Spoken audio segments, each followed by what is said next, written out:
หนึ่งเราคอมเมนต์มาเนี่ยพี่น้องเดี๋ยวทุกคำใส่เบิ่งเลยนี่เนาะไอตัวข้างบนนี่ทุกคำเข้าใจนี่เนาะเดี๋ยวทุกคำจะขึ้นให้เบิ่งเราว่ามันไม่ใช่เรื่องขี้โม้ขี้คุยเลยคนไทยหนักหนักมักบอกเราว่ามักมันไส้เราเขียนว่ามันไส้เนี่ยมันไส้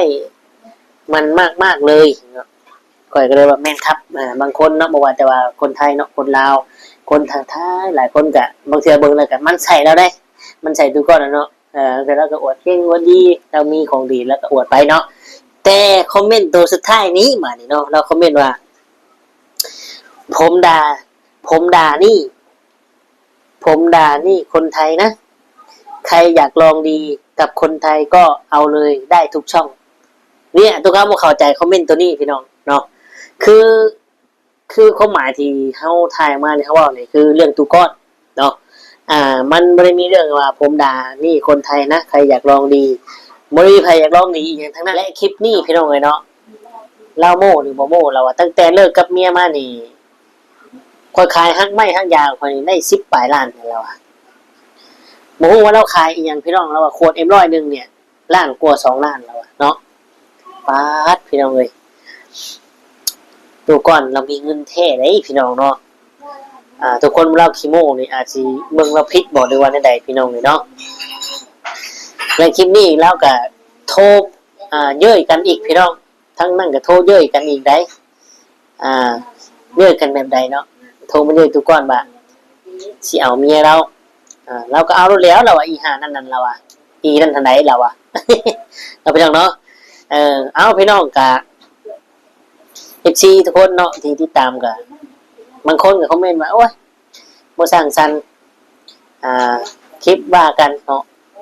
มันก็เป็นคลิปที่แบบว่าอยากให้ทุกคนเมื่อไรคือเมื่อไวแท้โอ้ยเกี่ยวดูใจว่าใส่คนใหญ่คะแนนยังชิงต้นแน่มันแน่เนาะจันไผสิใจได้รถใหญ่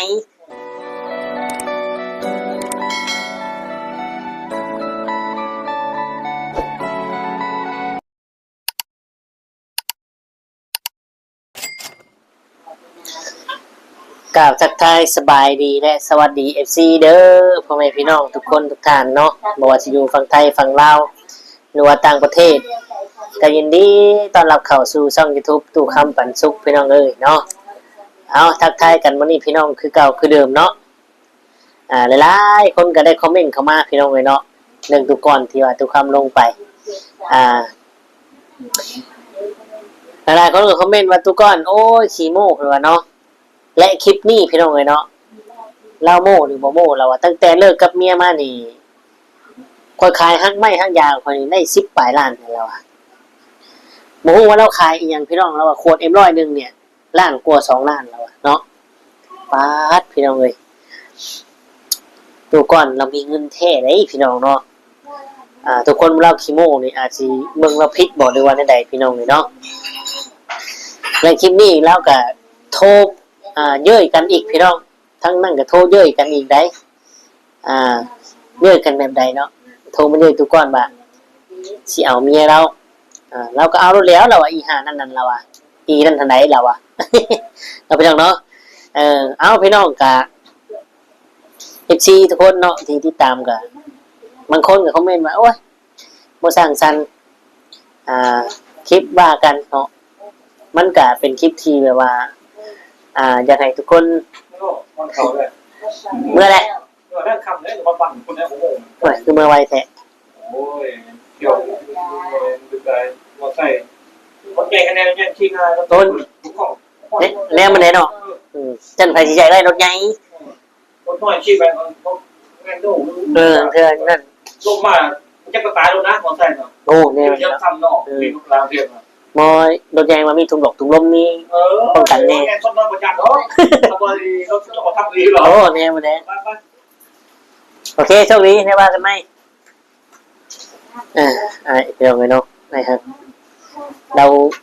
คนนี่แหละคนอีสานเราอยู่จังหวัดไหนก่อนปะ ลืมเลยลืมบ้านแล้วนี่แหละพี่น้องเลยเนาะเพิ่นเมื่อเพิ่นก็ไปทักทายนิดนึงเนาะกะขอโทษขออภัยนำหลายๆคนก็ว่าโอ้ยชาติเบาหลายเขาเรื่องเลยแม่เนาะทุกคำก็อยากฝากบอกเลยเนาะฝากบอกว่าบ่เป็น YouTube บ่เป็นคิดเตอร์เนี่ยบ่ฮู้ดอกว่าเป็นหยังทุกคนคือเว้ายาวอธิบายยาวบางคนน่ะคำเว้าบ่หลายเขาก็เว้าเพื่อดึงเวลาอยากให้มันได้เวลาที่ชนะพี่น้องเนาะก็เฮาสิเข้าเรื่องเพราะเรื่องมันก็บ่หลายบ่ยาวเรื่องที่เฮาสิเข้าไปรับชมเนี่ยเพื่ออยากให้มันฮอด10นาที15นาทีนะพี่น้องเนาะก็บ่ว่ากันและมีคอมเมนต์นึงพี่น้องเนาะทุกท่านอยากถามเบิ่งเลยทุกคำให้เบิ่งเด้อทุกคำจะอ่านเดี๋ยวทุกคำจะอ่านให้ฟังพี่น้องทุกคำบ่ได้ว่าหยังเด้อบ่ได้มีเจตนาหยังทุกคำแค่อยากถามทุกคนเนาะอยากถาม FC ว่า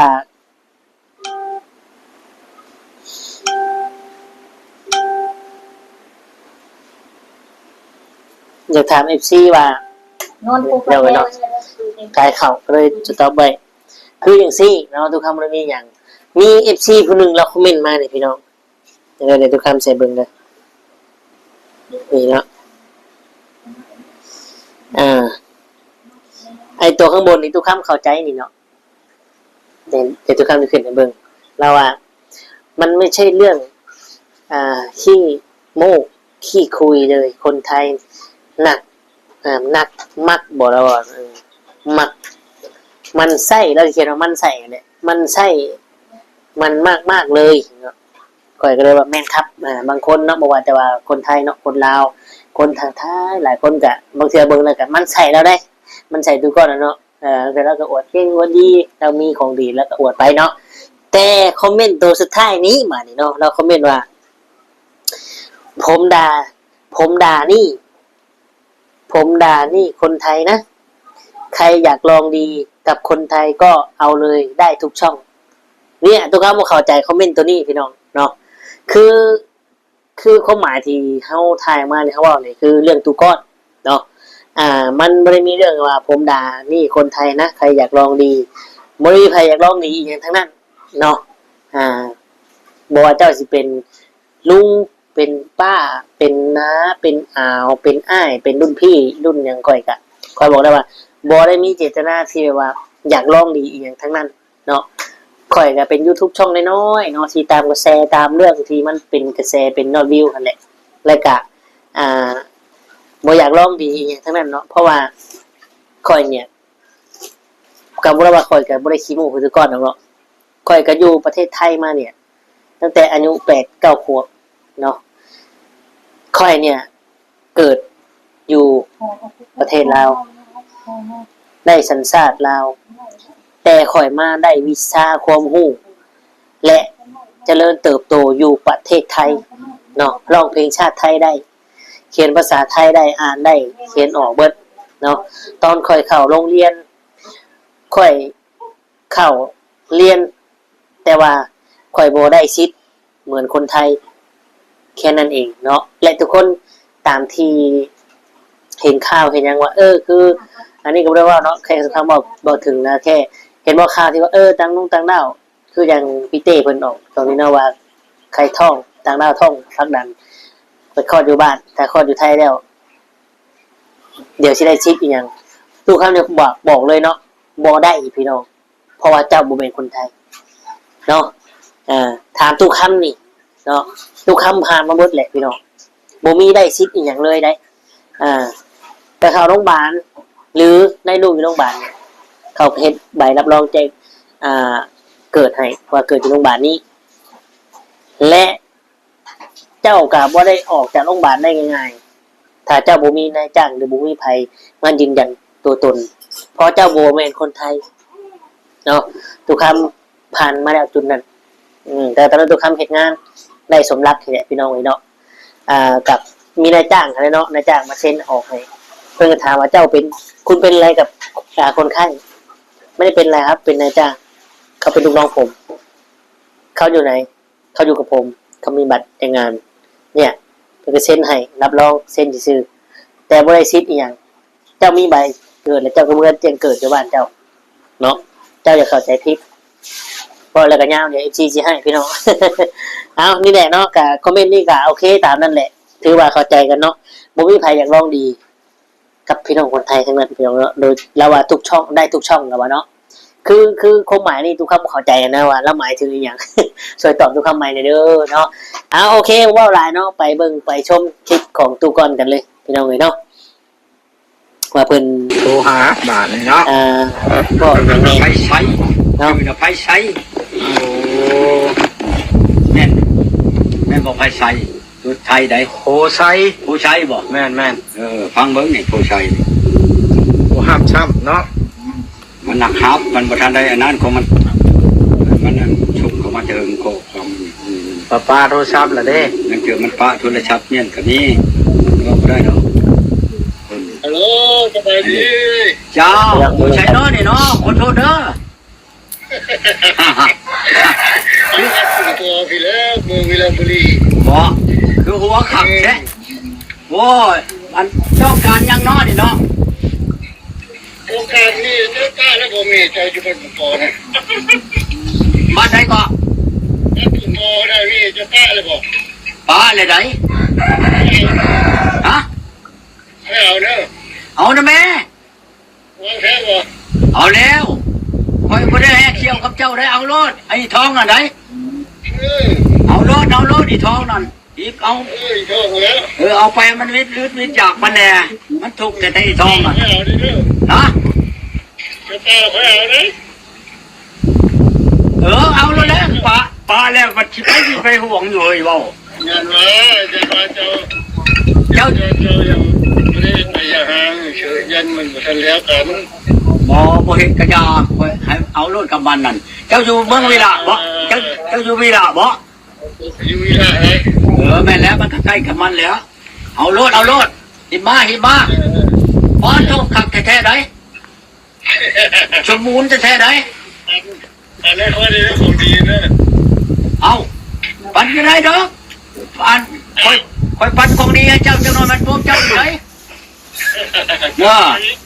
ฮะมันชูบ่ได้เด้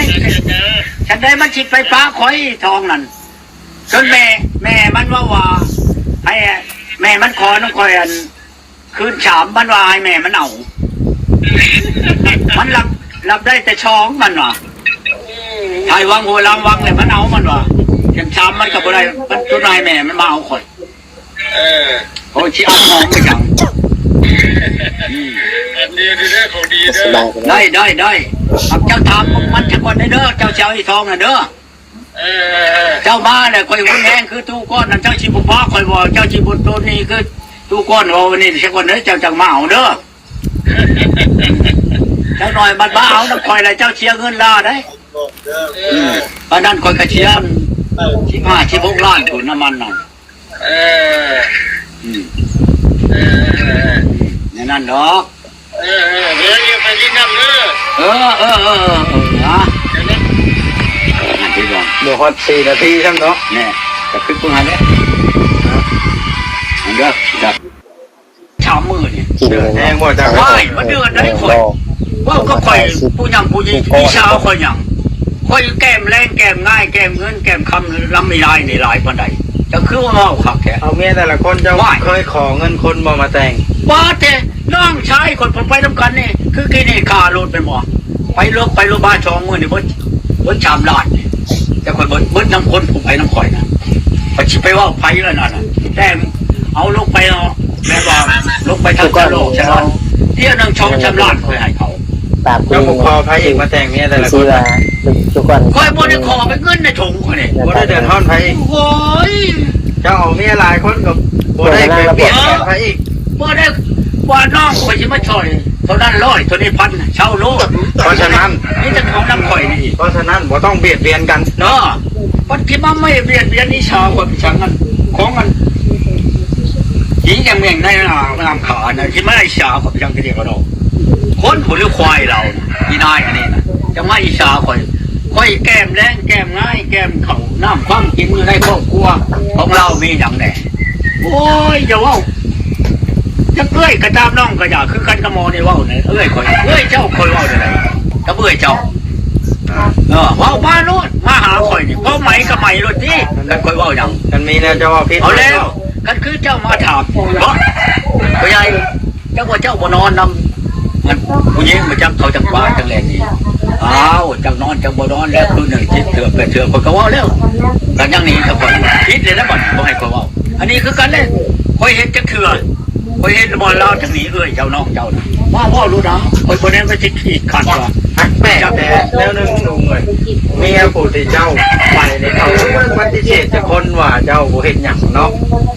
บ่มี เพราะว่าเขาเฮียงว่าคันว่าบ่แม่นความจริงว่าเราบ่ได้เฮ็ดหยังอหลีคำว่าบ่แม่นหั่นน่ะ คือกันได้นี่แม่บอกนี่ได้พาวันชื่นเพราะว่าแจ้ง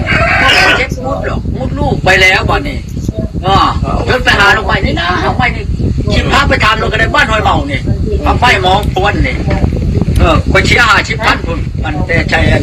ขันนั้นยกให้อันเล่านั่นมาเลยตีข่อยโอ้ยเชียร์ฮอด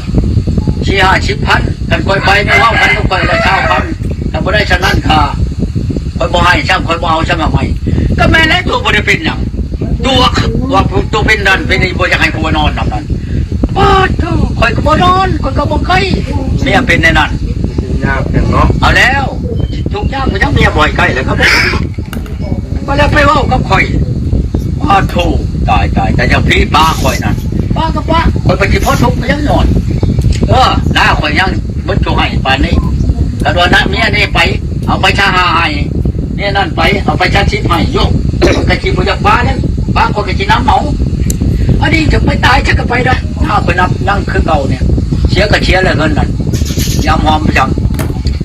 ที่ผ่านมาช่องจำมือเนี่ยเขามาชื่อยาคนมันได้จากชิปไวล้านแล้ว ชอชัมเมอร์นี่เด้ แต่ป้าเมียมานี่ได้ชิปไปล้านแล้ว นั่งอยู่เพิ่นนั่นล่ะบ่ได้ เอาได้ ทาน จง หยั ละ ง ล้านจงละล้านคุณละคนก็เอาหมด5 จอก5 ล้านแก้อิ่มร้อยนี่นะนี่ได้ยังแก้อิ่มร้อยนี่คนขาย6 ล้านนี่ เอาลักไปกับไหน เอา เหรอ เอาผมเป็นว่าคนขี้คุยนี่6 ล้านนี่ยากไปยังนี่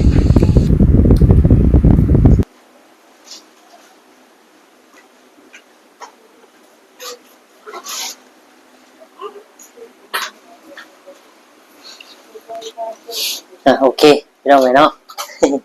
เป็นยังไง FC ทุกคนเนาะหลังจากที่ได้เบิ่งได้ชมแล้วนะคิดเห็นจังไดเนาะแบบมีการโทรมาเยอะกันอีกได้เนาะทางนั้นก็โทรมาขออีกที่จริงมันแบบจบไปแล้วจบไปแล้วเนาะเพิ่นก็บอกวงกันจบไปแล้วแล้วก็โทรมาหาว่าคอยเอาได้เมียเจ้านี่ว่าซั่นแล้วบอกเอาดูแล้วนางนั่นน่ะว่าซั่นเนาะ เล่ากะว่าได้อย่างพี่น้องเลยเนาะไผทีว่าเล่าเหยียดดามเล่าระหว่างเมียข่อยทุกคนที่ผ่านมากอะไม่เคยติเรื่องข่อยเฮ็ดที่หาเทื่อเรามันให้แม่มันมาขอพุ่นเมียชื่ออันแม่ไว้ไล่ทองอะนะให้มาขอนมพันธุ์นะฮะให้มาขอทุกคนมาขอขึ้นใน3 เทื่อซะขึ้นใน3 เทื่อมานี่แม่ได้ไล่ว่าให้แม่มาเอาเองมาใส่ทุกคนมาใส่เนาะ แล้วว่ามันก็ว่าเราว่ามันก็เป็นตัวสั้นซี่ตัวเป็นเจ็บหันเจ็บหนีมันลูกเรา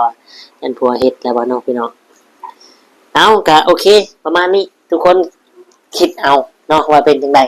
เดี๋ยวทุกคำกลับไปเนี่ยต่อพาสปอร์ตเดี๋ยวนี้เนาะทุกคำจะแวะไปหาเราพี่น้องแวะไปหาทุกคนจะไปเอาหากไม้ที่ว่า7-8 เทื่อมากินลองเบิ่งพี่น้องมันสิแท้บ่มันสิแม่นอะดีบ่พี่น้องเนาะทุกคำสิมาลองกินลองเบิ่งพี่น้องเอ้ยเนาะมันสิทำได้เนาะของดีนี่แล้วว่าขวดซำนี้ล้าน2 ล้านแล้วว่าโอ้ยเนาะลูกบ่กินก็ยังให้กินเนาะอันนั้นก็ได้โอ้ยพี่น้องเอ้ยเลี้ยงลูกบ่เป็นพี่น้องแม่สมรักเนาะเดี๋ยวกลับกล้องให้เบิ่งพี่น้องสบายดี ตกกระจายพี่น้องเลยเนาะไม่ต้องอ่อนนะนี่แหละพี่น้องกระตุ้มแน่ตุ้มผ่านตุ้มให้ดูแน่โอ้ยให้กินน้ำถูกพี่น้องตอนนี้ก็ให้งานคนเดียวพี่น้องทุกคำกันเลยเนาะ น้องมะนาวโทรมายืมเงินก็โอ้ยเนาะเข้าลมลุกก็เบิดอีกแล้วพี่น้องเอ้ยน้องสาวสมรักพี่น้องเอ้ยเนาะน้องมิลาอาบน้ำหาก็แล้วเอาก็โอเคพี่น้องเอ้ยเนาะประมาณนี้ขอขอบคุณกับคุณ FC หลายๆเนาะที่เข้ามาเบิ่งมาชมกดไลค์กดแชร์กดติดตามและกดซับหัวจะใครให้พี่น้องเอ้ยเนาะและที่สำคัญเลยพี่น้องบอกกดข้ามโฆษณาให้ทุกคำเนาะขอขอบคุณกับคุณหลายๆเนาะถ้าว่าคำว่าคำจาอันใดที่ว่าทุกคำเว้าบ่เหมาะสมหรือผิดพลาดประการใดก็กราบขอโทษขออภัยกันหลายๆเด้อเนาะบางเทื่อบางเรื่องทุกคำก็อาจสิฮู้เท่าบ่ถึงการเนาะทุกคำก็อายุก็ยังบ่หลายเนาะบางเทื่อก็บ่ฮู้ก็ตักเตือนบอกกันได้พี่น้องทุกคำพร้อมเก็บไปพิจารณาและรับฟังเนาะแต่ถ้าว่าคำเว้าคำจาของทุกคำอันใดที่เป็นประโยชน์ต่อสังคมก็กรุณานำไปใช้และแชร์กันต่อไปเนาะถ้าว่าอันใดที่มันบ่เป็นตาฟังมันบ่เป็นประโยชน์ต่อสังคมก็ฟังแล้วก็เคลียร์ทิ่มลงคอลงหยังก็ว่ากันไปเนาะก็เก็บถิ่มเลยพี่น้องเอ้ยบ่ว่ากันเอากะประมาณนี้เนาะทุกคำก็คือสิได้กล่าวคำว่าสบายดีและสวัสดีครั